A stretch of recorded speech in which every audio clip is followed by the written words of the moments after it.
Praise the lord. యేసు క్రీస్తు వారి పరిశుద్ధమైన నామంలో మీ అందరికీ వందనాలు, శుభాలు తెలియపరుస్తున్నానండి. యోబు గ్రంథం 11వ అధ్యాయం 17వ వచనం. అప్పుడు నీ బ్రతుకు మధ్యాహ్నము కాలము తేజస్సు కంటే అధికంగా ప్రకాశించను, చీకటి కమ్మినను అది అరుణోదయము వలె కాంతిగా ఉండును అని దేవుని వాక్యం సెలవిస్తుందండి. మన జీవితము ప్రకాశించాలి అంటే మనము దేవుణ్ణి ఆశ్రయించే బిడలుగా ఉండాలి. దేవుడు మనల్ని ఆశీర్వదించాలని, మనల్ని గొప్ప చేయాలని, ఆయన సేవలో మనల్ని ముందుకు తీసుకొని వెళ్ళాలని యేసు క్రీస్తు వారు ఆశపడుతున్నారండి. మన జీవితాన్ని మనం సాక్షాత్తు దేవుడికి సమర్పించేటువంటి బిడలుగా ఉండాలి. దేవుడు ఆయన ముఖ కాంతి ఎంతగా ఉంటుందంటే మనుషులైన మనము దేవుడి ముఖాన్ని చూడలేమండి, అంత కాంతిగా ఉంటుంది. మనం బైబిల్ గ్రంథంలో చూసుకున్నప్పుడు మోషే గారు 40 రోజులు కొండ మీద నుంచి ఆయన దిగి వస్తున్నప్పుడు ఆయన ముఖానికి గుడ్డ చుట్టుకొని వచ్చారంటండి. అంటే మోషే గారి మొహం ఎంత ప్రకాశవంతంగా ఉంటే దేవుని ముఖం ఇంకా ఎంత ప్రకాశవంతంగా ఉంటుంది. దేవుడున్నటువంటి రాజ్యం పరలోకంలో అయితే సూర్యుడు అవసరం లేదండి. దేవుని యొక్క మహిమ అక్కడ తేజెలుతూ ఉంటుంది. అయితే అక్కడ రాత్రులు కావు, ఒకటే వెలుతురులోనే ఉంటాం. అయితే అక్కడ సూర్యుడు లేకుండా దేవుడి యొక్క వెలుగే మొత్తం ప్రకాశిస్తూ ఉంటుంది. కాబట్టి మనం ఎవరిని సేవిస్తున్నాం? దేవుణ్ణి సేవిస్తున్నాం. మనుషులైన మనము చీకటి బ్రతుకు మనం వదిలేసుకోవాలండి.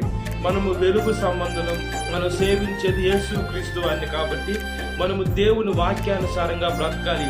ఆయన చిత్తానుసారంగా మనం ఎప్పుడైతే మనము అంచెలంచెలుగా ఎదుగుతుంటామో దేవుడు మనల్ని ఆశీర్వదిస్తానని యేసు క్రీస్తు వారు సెలవిస్తున్నారు.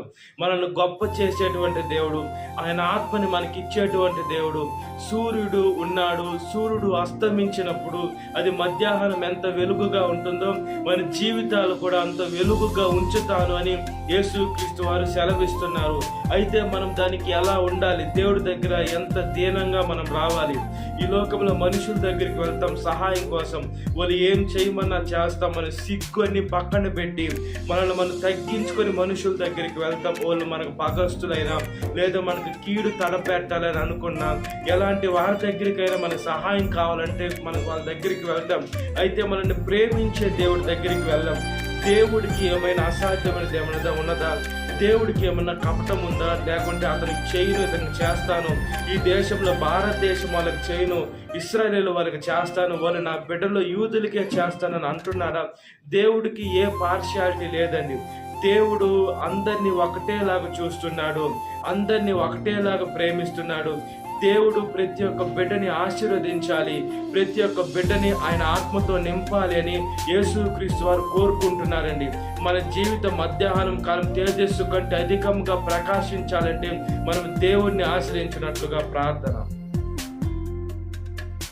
మహాపరిశుద్ధాత్మ దేవ, మా ప్రియ పరలోక తండ్రి, పరిశుద్ధమైన దేవ, మీకు స్తోత్రం చెల్లిస్తున్నానయ్యా. మా జీవితము తేజస్సుగా ఉండాలంటే మీ దగ్గరికి రావాలయ్యా. మేము ఎప్పుడైతే మీ దగ్గరికి వస్తామో మీరు మమ్మల్ని ఆశీర్వదిస్తాను, గొప్ప చేసేటువంటి దేవ స్తోత్రమయ్యా. మమ్మల్ని మేము ఈ లోకంలో తగ్గించుకునే బిడలుగా ఉండాలయ్యా. అప్పుడు మేము హెచ్చింపబడతాం. మీకు స్తోత్రం చెల్లిస్తున్నామయ్యా. సాతాను మమ్మల్ని బాధ పెట్టాలా, మమ్మల్ని దుఃఖ పెట్టాలా, మమ్మల్ని ఇబ్బందిలోకి తీసుకొని వెళ్ళాలా, సాతాను శోధించాలని సాతాను దాని అనుచరులు సకల ప్రయత్నాలు చేస్తున్నారయ్యా. సాతాను మీద మేము జయం పొందుకునే మంచి మనసుని దయచేయండి అయ్యా. అబ్రహాము దేవ, ఇస్సాకు దేవ, యాకోబు దేవ, నా దేవ, మా దేవ, మీ కృపని దయచేయండి, మీ ఆత్మ సహాయాన్ని దయచేయండి. 30 రంతులుగా 60 రంతులుగా 100 రంతులుగా ప్రతి ఒక్క బిడ్డని దీవిస్తున్న దేవ, మీ పరిశుద్ధమైన శక్తిని ఇస్తున్న దేవ, మీరు వెలుగై ఉన్నారు. మేము కూడా మీ బిడ్డలైన మేము వెలుగు వలె ఉండే తేజరిల్లు దాకా ఉండే మంచి మనసును దయచేయండి. ప్రతి ఒక్క బిడ్డను ఆశీర్వదించండి అయ్యా. ప్రతి ఒక్క బిడ్డ మీ దగ్గరికి రావాలి, మనుషుల దగ్గరికి వెళ్ళి సహాయం అడగకూడదయ్యా. మనుషులు ఎంతవరకు చేస్తారు? కొంతవరకే చేస్తారు, కొన్నిసార్లు వదిలిపెట్టి వెళ్ళిపోతారు. అలాంటి జీవితాలుగా ఉండకుండా మా జీవితాలు కారు మబ్బులు కమ్ముకున్నాం. సూర్యుడు అనేది ఎక్కడికి వెళ్ళడు, మబ్బులు వస్తుంటాయి పోతుంటాయి.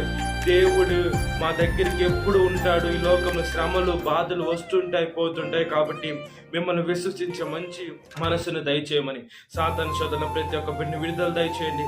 ఈ వాక్యం వింటున్న ప్రతి ఒక్క బిడ్డని పేరు పేరు జ్ఞాపకం చేసుకోండి. ఈ దినకాలపు దీవితో నింపమని నజరేయుడైన యేసుక్రీస్తు వారి పరిశుద్ధమైన నామములో మిక్కిలి మనం తడుచున నా పరలోక తండ్రి. ఆమేన్. Praise the Lord. God bless you. Have a great day.